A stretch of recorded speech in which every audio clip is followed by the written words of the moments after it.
வணக்கம். செல்வகுமாரின் மாலை வானிலை ஆய்வறிக்கை 2025 நவம்பர் 18 செவ்வாய்க்கிழமை மாலை ஆய்வறிக்கை. கடந்த 24 மணி நேர மழைப்பொழிவை பொறுத்தவரைக்கும் வேதாரண்யத்தில் நாகப்பட்டினம் மாவட்டம் வேதாரண்யம் 17 சென்டிமீட்டர், திருநெல்வேலி மாவட்டம் ஊத்து 14 சென்டிமீட்டர், திருநெல்வேலி மாவட்டம் நாலுமுக்கு, நாகப்பட்டினம் மாவட்டம் கோடியக்கரை 13 சென்டிமீட்டர், நாகப்பட்டினம் மாவட்டம் திருக்குவளை, திருநெல்வேலி மாவட்டம் காக்காட்சி 12 சென்டிமீட்டர், நாகப்பட்டினம் மாவட்டம் நாகப்பட்டினம் மாவட்டம் வேளாங்கண்ணி 11 சென்டிமீட்டர், நாகப்பட்டினம் மாவட்டம் தலைஞாயிறு, நாகப்பட்டினம் மாவட்டம் திருப்பூண்டி, திருநெல்வேலி மாவட்டம் காக்காட்சி மாஞ்சோலை, திருவாரூர் மாவட்டம் திருத்துறைப்பூண்டி 9 சென்டிமீட்டர், காரைக்கால் மாவட்டம் காரைக்கால், தஞ்சாவூர் மாவட்டம் அதிராமப்பட்டினம், மயிலாடுதுறை மாவட்டம் சீர்காழி தலா 8 சென்டிமீட்டர், திருவாரூர் மாவட்டம் முத்துப்பேட்டை, காரைக்கால் AWS, திருவாரூர் மாவட்டம் திருவாரூர் AWS, மயிலாடுதுறை மாவட்டம் கொள்ளிடம், மயிலாடுதுறை மாவட்டம் செம்பனார் கோவில், மேலும் இதெல்லாம் 7 சென்டிமீட்டர், திருவாரூர் மாவட்டம் திருவாரூர் மாவட்டம் கொடவாசல், கடலூர் மாவட்டம் அண்ணாமலை நகர், மயிலாடுதுறை மாவட்டம் மயிலாடுதுறை AWS, திருவாரூர் மாவட்டம் நன்னிலம் 6 சென்டிமீட்டர், திருவாரூர் மாவட்டம் நேடாமங்கலம், தஞ்சாவூர் மாவட்டம் பட்டுக்கோட்டை, கடலூர் மாவட்டம் சிதம்பரம், தஞ்சாவூர் மாவட்டம் மஞ்சளாறு, தஞ்சாவூர் மாவட்டம் மதுக்கூர், மேலும் புதுச்சேரி டவுன், சிதம்பரம் கடலூர் மாவட்டம், புதுச்சேரி மற்றும் புதுச்சேரி AWS தலா 5 சென்டிமீட்டர். 4 சென்டிமீட்டரில் நிறைய இடங்கள் இருக்கிறது, 3 சென்டிமீட்டரில் நிறைய இருக்குது, 2 சென்டிமீட்டரில் கிட்டத்தட்ட 50க்கு மேற்பட்ட இடங்கள் இருக்கிறது, 1 சென்டிமீட்டரில் 150 இடம் இருக்குது. அவ்வளோ மழைப்பொழிவு, குறைவான மழை தான் நிறைய இடங்களில் பெய்திருக்கு. சரி, அடுத்தபடியாக வானிலை அமைப்புக்குள் போவோம். நேற்றைக்கு தென்மேற்கு வங்கக்கடலில் இலங்கைக்கு அருகே நீடித்து கொண்டிருந்த அந்த காற்றழுத்த தாழ்வு பகுதி தற்பொழுது குமரி கடலில் நகர்ந்து கொண்டிருக்கிறது. நாளை அதிகாலை இது காற்று சுழற்சியாக செயலிழந்து அரபிக்கடல் நோக்கி நகரப்போகிறது. இப்போ நாளை அதிகாலை வரை இது குமரி கடலில் நகரும் பொழுது மன்னார் வளைகுடாவிற்கு தெற்கு பகுதியிலிருந்து அப்படியே கேரள எல்லையோரம் வரைக்கும் அப்படியே அரபிக்கடல் நோக்கி நகரும் பொழுது இன்றைக்கு ஏற்கனவே ஆங்காங்கே மழைப்பொழிவை கொடுத்த நிலையில் இப்போ கூட இந்த நேரத்தில் கூட ஆங்காங்கே மழைப்பொழிவை கொடுத்து வருகிறது. அதன் அடிப்படையில் தற்பொழுது காஞ்சிபுரம் மாவட்டத்தில் கூட மழைப்பொழிவு, ராணிப்பேட்டை மாவட்டத்தில் இருக்கிறது, திருவண்ணாமலை மாவட்டத்திலையும் மழைப்பொழிவு இருக்கிறது ஆங்காங்கே, சேலம் மாவட்டத்தில் கொஞ்சம் ஆங்காங்கே மழை இருக்குது, திண்டுக்கல் மாவட்டத்தில் ஓரிரு இடங்களில் மழை இருக்குது. அப்புறம் பார்த்திங்கன்னா மயிலாடுதுறை மாவட்ட கடலோரத்தில் மழை தொடங்கியிருக்கு, காரைக்கால்லையும் மழை தொடங்கியிருக்கு, நாகப்பட்டினம் மாவட்டம் நாகூர் பகுதியிலையும் மழை தொடங்கியிருக்கு. இப்படி ஆங்காங்கே மழைப்பொழிவு தொடங்கியிருக்கு. இன்றைக்கும் இரவுல கடலோர மாவட்டங்களில் மழை இருக்கும். நாளை அதிகாலை இந்த மழையோட தீவிரம் விலகிவிடும். உள் மாவட்டங்களில் இன்றைக்கு மாலைக்கு பிறகு முன்னிரவு நள்ளிரவு அதிகாலையில் தென் மாவட்டங்களின் பெரும்பாலான பகுதிகள், மேற்கு தொடர்ச்சி மலை மாவட்டங்களின் பெரும்பாலான பகுதிகள், மேற்கு மாவட்டங்கள், கர்நாடக எல்லையோர மாவட்டங்கள், உள் மாவட்டங்களில் இன்றைக்கு மாலை பிறகு முன்னிரவு நள்ளிரவு அதிகாலை வரை ஆங்காங்கே மழை இருக்கும். ஆனால் இது பரவலாக எல்லோருக்கும் பெய்யாதுன்னு சொல்லியிருக்கிறோம். அருகருகே ஏற்ற இறக்கத்துடன் கூடுதல் குறைவாக இருக்கும். இந்த நிகழ்வு நாளை செயலிழந்து அரபிக்கடலுக்கு போக போகுது. அதனால நாளை பெரிதாக மழை இருக்காது, லேசான தூறல் சாரல் மட்டும் இருக்கும் தமிழ்நாட்டில். நாளைய மறுநாள் முற்றிலுமான ஒரு இடைவெளி, 2 நாளும் நாளைக்கு தூறல் சாரல், நாளை 19ஆம் தேதி 20ஆம் தேதி இடைவெளி. ஏன்னா புதிதாக 19ஆம் தேதி வங்கக்கடலில் தெற்கு மத்திய பகுதியில் ஒரு காற்று சுழற்சி உருவாக போகுது. 20ஆம் தேதி ஒரு தாழ்வு பகுதி, 22ஆம் தேதி தென்கிழக்கு வங்கக்கடலிலே சுமத்ரா தீவை ஒட்டிய பகுதியில் இது ஒரு காற்றழுத்த தாழ்வு பகுதியை உருவாக்க போகிறது. இதனால 19ஆம் தேதி தெற்கு மத்திய வங்கக்கடல், 22ஆம் தேதி தென்கிழக்கு வங்கக்கடல் பகுதியில் உருவாக்கக்கூடிய இந்த நிகழ்வு கிழக்கு காற்றை தடுத்துரும். அது இல்லாமல் இப்போ பாருங்க, மலேசியாவில் இன்றைக்கு தான் மலேசியா சிங்கப்பூர் அறிக்கை போட்டிருக்கோம், காலையில் தான் போட்டோம். வெள்ள பாதிப்பு ஏற்படும் மலேசியாவிற்கு, சிங்கப்பூருக்கு அவ்வப்பொழுது பாதிக்கும் மழை இருக்கும், மழை இருந்து கொண்டே இருக்குன்னு சொல்லியிருந்தோம். இன்றைக்கு மலேசியா முருகன் கோவிலை சுற்றி வெள்ளம் சூழ்ந்தது என்கின்ற ஒரு தகவல் வீடியோவாக வந்திருக்கிறது.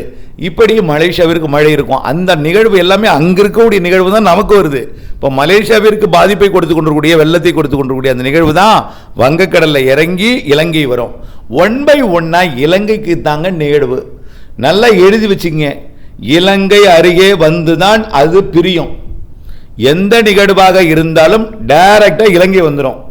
இலங்கை வந்துதான் அது வடகடலோர போகுமா, டெல்டாவுக்கு வருமா, இல்லை இலங்கை கடந்து தென் மாவட்டங்களுக்கு போகுமா, அல்லது தென்னிலங்கை கடந்து தென்கோடி மாவட்டத்துக்கு போகுமா, அல்லது தென்னிலங்கை வழியாக குமரி கடலுக்கு போகுமா அப்படிங்கிற முடிவு இலங்கை வந்ததுக்கு அப்புறம் தான் அது நடக்கும்.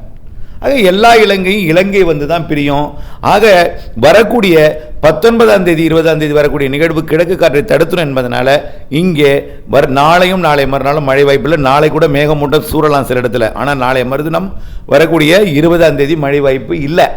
21ஆம் தேதி அந்த நிகழ்வு இலங்கைக்கு நெருக்கமாக வந்து கடலோர மாவட்டங்களுக்கு மழை பொழிவை லேசாக தொடக்கும் 21ஆம் தேதி. அதே வேளையில் இப்போ அரபிக்கடலுக்கு செயலிழந்து போக போதில் நாளைக்கு அது லட்சத்தீவுல போய் உட்கார்ந்துட்டு அங்கே போய் ஒரு காற்றழுத்த தாழ்வு பகுதியாக உருவாகும் என்று எதிர்பார்க்கப்படுகிறது. என்ன ஆகும்? அரபிக்கடல் நோக்கி காற்றை ஈர்க்கும். இலங்கை அருகே ஒரு சிஸ்டம் வந்து அமையும். அப்போ 2 சிஸ்டத்துக்கும் ஒரு இணைப்பு சுழற்சியால் இணைக்கப்படும், பிணைக்கப்படும். அதை ட்ரஃப்பாங்க. ஒரு இணைப்பு சுழற்சியால் இணைக்கப்படும். அப்போ என்ன ஆகும்? தென் மாவட்டங்கள், தென் மாவட்ட மேற்கு தொடர்ச்சி மலை, மேற்கு மாவட்டங்கள், அதாவது திண்டுக்கல், திருப்பூர் உள்ளிட்ட மாவட்டங்கள், மேற்கு தொடர்ச்சி மலை, இதெல்லாமே மழை பொழிவை கிடைக்கும். அடுத்த நிகழ்வு சார் வடக்க போகிற நிகழ்வு எங்களுக்கு எப்படி சார் மழை பொழிவை கிடைக்குன்னு கேட்குறீங்கன்னா அதுக்கு சொல்கிறேன். மேற்கு தொடர்ச்சி மலை மாவட்டங்களும் மழை பொழிவு கிடைக்கும். 21ஆம் தேதி மழைக்கும் மழை இருக்கும். ஏன்னா இந்த நிகழ்வும் அந்த நிகழ்வும் இணைச்சிட்டு மேற்கு தொடர்ச்சி மலையில் போய் வடகிழக்கு காற்று போய் மோதி அங்கே மழை பொழிவை கொடுக்கும். 21ஆம் தேதி மேற்கு தொடர்ச்சி மலைக்கு மழை உண்டு. 22, 23 மேற்கு தொடர்ச்சி மலையிலும் மழை உண்டு. தென் மாவட்டங்களுக்கு உண்டு, உள் மாவட்டங்களுக்கு உண்டு. இந்த நிகழ்வு இலங்கையில் இருந்து கொண்டே வடகடலோரம் வழியாக வடகிழக்கு காற்றை, கிழக்கு காற்றை, நிலநடுக்கோட்டு இந்திய பெருங்கடல் காலை சுழற்றி கொண்டு வந்து அதிக நீராவி கொண்ட காற்று, நிலநடுக்கோட்டு இந்திய பெருங்கடல் காற்று இனிமேல் தான் கிடைக்க போகிறது. இதுவரைக்கும் மழையே இல்லை, தூரலோட போச்சு. அடுத்த மழையும் இந்த வருங்க, ரெட் அலர்ட் கொடுப்பாங்க, இது பெய்யவே பெய்யாது அப்படின்னு நீங்க நினைப்பீங்க. இதுவரை வந்தது காற்று எல்லாமே குளிர்காற்று, வடதுருவ காற்று, இமயமலை காற்று. வரக்கூடிய 20ஆம் தேதியிலிருந்து வரப்போகிறது எம்ஜிஓ அமைப்பு. எம்ஜிஓ அமைப்புனா நிலநடுக்கோட்டுக்கு தெற்கே இருக்கக்கூடிய நீராவியை வழங்கும் அமைப்பு. அது அங்க புயலா வந்தால் வலுவாக நிறைய வழங்கும். அங்க புயல் இல்லையா, ஒண்ணுமே இல்லைன்னா கூட அந்த காற்றை இங்கே வழங்கும் அளவிற்கு அங்க எந்த சிஸ்டமும் இல்லாமல் இருந்தா கூட எளிதிலே வரும். இங்க இருக்கக்கூடிய ஈர்ப்பின் காரணமா அவன் நிலநடுக்கோட்டு இந்திய பெருங்கடல் நீராவி இந்த தமிழ்நாட்டின் அருகே, இலங்கை அருகே வந்து அமைய போகிற நிகழ்வுக்கு வரப்போகிறது. அதை கரையேற்ற போகிறது. அதனால நிலநடுக்கோட்டு இந்திய பெருங்கடல் நீராவி கிடைத்தாலே குளிர்காற்றோட இணைந்து நிறைய மழை பொழிவை தரும். இதுவரைக்கும் நீராவி காற்று கிடைக்காமல் ஒற்றை குளிர்காற்று குளிரை மட்டும் கொடுத்தது. போதுமான மழை இல்லாமல் வெயில் வந்த பிறகும் கொஞ்சம் கொஞ்சம் ஆங்காங்கே மழை பொழிவை கொடுத்துச்சு. வேதாரணை உள்ளிட்ட கடலோர பகுதிகளுக்கு மட்டும் கொடுத்தது கடலூருடைய வெப்பநிலையால. ஆனால் உள்ளே இல்லை. உள்ளே இப்போ இன்றைக்கு கிடைச்சிட்டு இருக்கு. ஆனால் 2 நாள் இடைவெளி கொடுத்த பிறகு 21 தொடங்கும் மழை, 22 கொஞ்சம் பரவலாக கூடும். 23 மாத இறுதி நாள் 29ஆம் தேதி வரைக்குமாவது நிறைய மழை பொழிவை கொடுக்கும். அந்த நிகழ்வு காற்றழுத்த தாழ்வு பகுதியாக வந்தால் வட இலங்கை கடந்து தென் மாவட்டங்களோட அந்த மத்திய பகுதி வழியாக போகும். கடந்து போக வாய்ப்பு இருக்கு. நேராக அரபிக்கடலுக்கு போயிடும். கொஞ்சம் வெல்மார்க்கு லோ பிரஷராக வந்தால் வட இலங்கை வந்து டெல்டா மாவட்டங்கள் வழியாக உள்ளே கடந்து போகும். அரபிக்கடலுக்கு தாங்க போகும். ஆந்திர பிரதேசம் போகும், அதே போல் கர்நாடகா போகும். இல்லை கர்நாடகா போகலாம், ஆனால் ஆந்திர பிரதேசத்துக்கு வழி இல்லை. தமிழ்நாடு கடந்து கர்நாடகா போய் அரபிக்கடல் போகலாம். தமிழ்நாடு கடந்து கர்நாடகா கடந்து அரபிக்கடல் போகலாம். தமிழ்நாடு கடந்து கேரளா போய் அரபிக்கடல் போகலாமே தவிர இப்படியே வங்கக்கடலில் ஆந்திரா போகும், ஒடிசா போகுங்கிறதெல்லாம் நீங்கள் சொல்ல. நான் ஏற்கனவே சொல்லிட்டேன். 9 வட அச்சரேகையிலிருந்து 12 வட அச்சரேகை இடைப்பட்ட பகுதிக்கு, அதை சரியாக சொல்லப்போனால் இந்த மாமல்லபுரம் மற்றும் தெற்கே திரிகோணமலைன்னு தான் சொல்லியிருக்கேன். திரிகோணமலையில் கடந்தா அது புதுக்கோட்டை மாவட்டம், தஞ்சாவூர் மாவட்டம், டெல்டா மாவட்டத்துக்குள்ளே வரும். கொஞ்சம் வடக்கே வந்தால் டெல்டா மழையே போகும். ஆனால் காற்று அச்சமேண்டா, காற்று கிடையாது. மழை தரக்கூடிய நிகழ்வு. புயல் என்ற பெயர் பெற்றால் அது விலகி போக வாய்ப்பு இருக்கு. வடக்க போய் கடந்தாலும் செயலிழந்து பரவி மழை பொழிவை கொடுக்கும். ஆகவே எதுவாக இருந்தாலும் இலங்கை ஒட்டி வந்து தான் வடக்க போகும். வடக்கையும் தமிழ்நாட்டு விட்டு போயிடாது. நிறைய மழை பொழிவு ஸ்லோவா மூவ் ஆகும். 24ஆம் தேதியில் வரக்கூடிய 21, 22 மழைப்பொழிவை எட்டியிருந்து கொடுத்துட்டே இருக்கும். 23 கொஞ்சம் மழைப்பொழிவு கூட்டம். 24லேருந்து ஸ்லோவாக நகர தொடங்கி 24லேருந்து தொடர் மழைப்பொழிவை கொடுக்கும். 24 விட 25, 26, 27, 28 4 நாளைக்கு நான் ஸ்டாப் தொடர்ச்சியான மழைப்பொழிவு கொடுக்க இருக்கிறது. நிறைய மழைப்பொழிவு கொடுக்க இருக்கிறது என்பதை புரிந்து கொள்ள வேண்டும். அதுவரை நீங்கள் பொறுமை காத்திட வேண்டும். அனைத்து மாவட்டங்களுக்கும், மேற்கு மாவட்டங்களுக்கும், இதுவரை தண்ணீர் பிரச்சனை இருக்கக்கூடிய மாவட்டங்களுக்கும், ஏரி கிளம்புல, ஏரி நிரம்பல, குளம் நிரம்பலன்னு சொல்லிட்டு இருக்கக்கூடிய மாவட்டங்களுக்கும், அனைத்து மாவட்டங்களுக்கும் நல்ல மழைப்பொழிவு காத்திருக்கிறது என்பதை நினைவுபடுத்துகிறேன். ஆக இந்த மாத இறுதி நிகழ்வு, இந்த மாத இறுதி வரை 2 நிகழ்வு ஒன்றிணைவது, இந்த 22ஆம் தேதி நிகழ்வும் இந்த 19ஆம் தேதி நிகழ்வும் ரெண்டும் ஒன்றிணைஞ்சு தான் தீவிரமடைய போது. எங்கே போனாலும் தமிழ்நாடு விட்டு போகாது. தமிழ்நாடு கடந்தாலும் அங்கே ஒரு நிகழ்வு, அரபிக்கடல் ஒரு நிகழ்வு இருந்து இணைப்பு சுழிச்சால் இணைக்கப்பட்டு அனைத்து மேற்கு மாவட்டங்களுக்கும் மழை தரும். அரபிக்கடல் போய் அங்கே அப்பையும் மழை தரும்.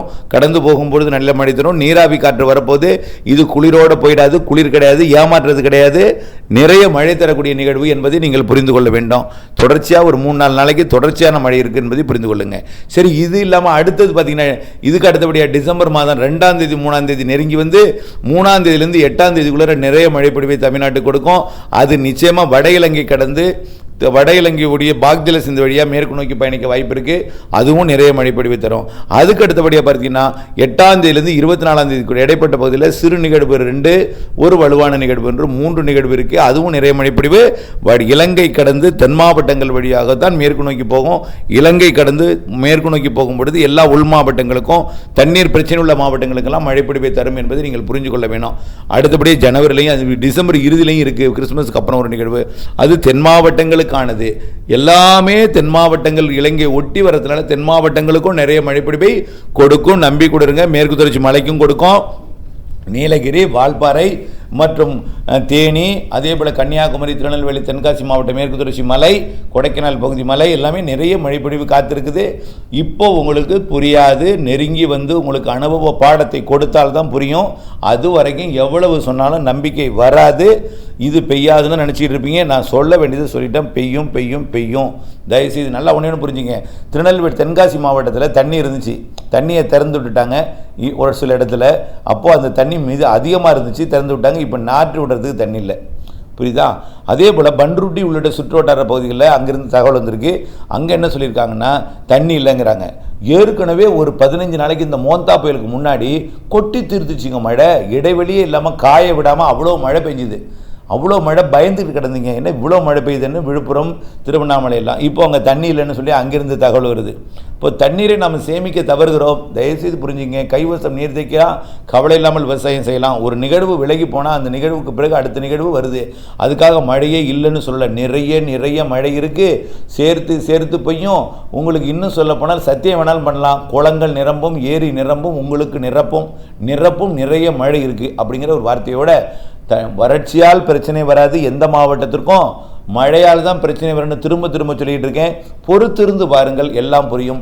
இணைந்தே இருங்கள் அப்டேட்ஸுடன். மழை எதிர்நோக்கி இருப்பவர்களாக இந்த வார்த்தை. முன்னெச்சரிக்கை என்னன்னு சொன்னீங்கன்னா, வடிகால் வசதிகளை சரி செய்து கொள்ளுங்க. அவ்வளோதான். நிறைய மழை இருக்குது. டிசம்பர்லேயும் இருக்குது, நிறைய மழை இருக்குது. நினைவில் கொள்ளுங்கள். பொறுமையுடன் இருக்க அன்போடு கேட்டுக்கொள்கிறேன். நன்றி.